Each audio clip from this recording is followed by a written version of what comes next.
Welcome to the Slop Temple. We pray this video helps. In this video, I will explain how to make delicious mixed vegetable rice. First, gather all your fresh ingredients and spices. You'll want to have everything prepped and ready to go before you start cooking.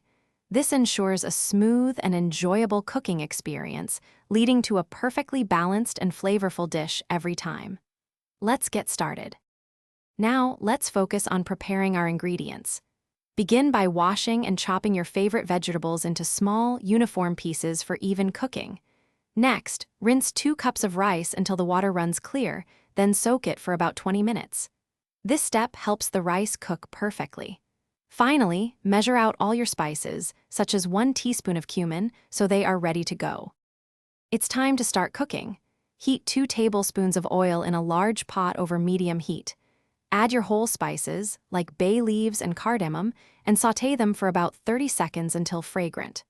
Next, add your chopped onions and cook them until they become translucent.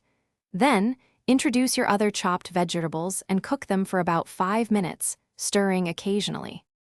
For the final cooking stage, drain your soaked rice and add it to the pot with the sautéed vegetables. Pour in 4 cups of water and season with salt to your taste.